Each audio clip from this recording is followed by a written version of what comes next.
øvelse handlede om natron, eller natriumhydrogenkarbonat, omdannelse. Som formål vil vi ved ophedning af natron opklare, hvilken reaktion der forløber ved ophedningen på grundlag af vores 3 opgivede reaktionsskemaer. Det vil altså sige, at vi starter med at afstemme de 3 givne reaktioner, hvorefter vi altså ved, at mindst en af dem mere eller mindre skal passe til reaktionen. Vi vil afstemme de 3 opgivne reaktionsskemaer som forarbejde til øvelsen, netop for at finde den givne reaktion, der er passende. Vi starter med den første. Hvor mange natrium har vi? På den ene side af pilen har vi 1 natrium. På den anden side af pilen har vi 2 natrium. Der er allerede galt, så vi sætter 2 foran her. Så kigger vi på H'erne. Nu har vi 2 H'er her, og vi har 2 H'er her. Den stemmer. Så tager vi carbon. På den ene side har vi 2 carbon. På den anden side har vi 1 carbon. Der skal vi lave noget om allerede her, så vi sætter et 2-tal foran carbon. Så kigger vi på ordene. Vi har 6 O'er her, da det er 2 gange 3. Vi har 1 O her. Vi har 1 O her. Og vi har altså 4 O'er her. Så den afstemte vil altså lyde sådan her. Så tager vi 2'eren. Så starter med natrium igen. På den ene side af pilen har vi 1 natrium. På den anden side af pilen har vi også 1 natrium. Den stemmer. Så tager vi hydrogen. På den ene side har vi 1 hydrogen, og på den anden side har vi også 1 hydrogen. Det stemmer. Så tager vi carbon. Ja, på den ene side har vi 1 carbon, og på den anden side har vi også 1 carbon. På den ene side har vi 3 oxygen. Vi har 1 oxygen her, og 2 oxygen her. Det har vi også 3 her. Det vil altså sige, at den her allerede er afstemt. Så kigger vi på 3'eren. På den ene side af pilen har vi 1 natrium, og på den anden side af pilen har vi 2 natrium. Der er den galt, så vi sætter 2 foran her. Så har vi hydrogen. Vi har 2 hydrogen her nu. Og her har vi også 2 hydrogen. Stemmer. Så har vi carbon. Vi har 2 carbon. Og her har vi 1 carbon. Og vi har et carbon her. Den stemmer. Så har vi ordene. Vi har 3 gange 2. Det er 6 oxygen her. Vi har 3 oxygen her. 1 oxygen her. Det er 4. Og 2 oxygen her. Det er 6. Den stemmer. Så den afstemte lyder altså sådan her. Som apparatur har vi en porcelænsstil, en træfod, en bunsenbrænder, en digitalvægt, en digeltang og en trekant. Vores eneste kemikalie er natriumhydrogenkarbonat. I øvelsen startede vi med at sætte dilen over på en træfod og opvarme den i cirka 10 minutter. Det her gjorde vi for at rense den for kemiske urenheder eller rester, som tidligere hold måske ikke lige har gjort. Derefter afkølede vi den i cirka 10 minutter, og så vejede vi for at se, hvor meget den vejede. Det fik vi så til 13,85 gram.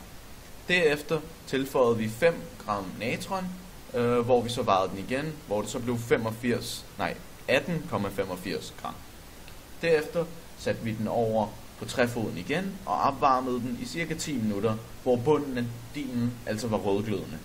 Efter opvarmningen satte vi den til afkøling, hvor vi så herefter vejede massen af dilen samt vores nye stof, altså stof X, hvor vi så fik det til 17 gram. Vi kan se, at det nu vejer 17 gram, hvilket er 1,85 gram mindre end før opvarmningen. Og da vi ved, at det ikke er dilen, der er blevet lettere, må det være stoffet. Derfor kan vi konkludere, at vi har mistet 1,85 gram af de 5 gram natron, vi startede med. Herefter beregner vi stofmængden af natron. Til det bruges formlen stofmængden er lig massen delt med molarmassen. Når vi kender 2 variabler i en formel, kan vi altid finde den tredje. Vi kender massen til at være 5 gram, da vi tidligere vejede stoffet. Så nu mangler vi blot molarmassen, som er betegnelsen for gram per mol. Molarmassen for det enkelte stof kan aflæses i det periodiske system. Molarmassen for et molekyle derimod kræver en beregning ved blot at lægge n enheder sammen. Alt efter hvilket stof og hvor mange af dem man har at gøre med. Vi har natriumhydrogenkarbonat. I det har vi natrium, som er 22,29 gram per mol. Vi har hydrogen, som er 1,008 gram per mol. Vi har carbon, som er 12,01 gram per mol. Og vi har oxygen, dem har vi 3 af, som er 16,00 gram per mol. Da der er 3 oxygen i natron, skal oxygens molarmasse ganges med 3. Beregningen vil altså lyde 22,99 plus 1,008 plus 12,01 plus 16 gange 3, som giver 84,008.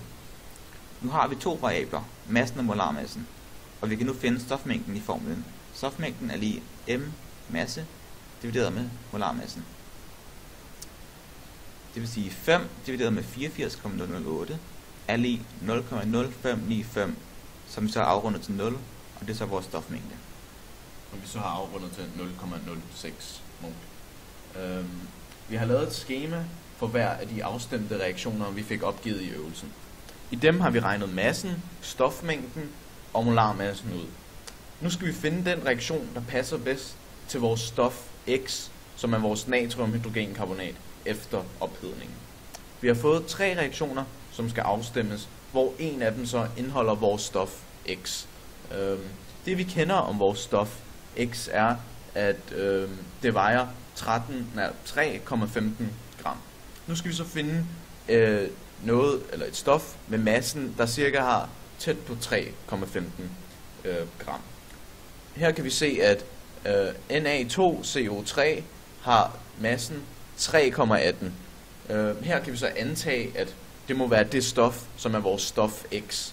Grunden til, at der måske er en afvigelse på 0,03 gram, kan enten være på grund af diverse fejlkilder, eller måske bare fordi, at vi har valgt at afrunde nogle tal, og derfor er vores udregning måske lidt skæv. Så efter ophedningen kan vi konkludere, at vi får stoffet Na2CO3.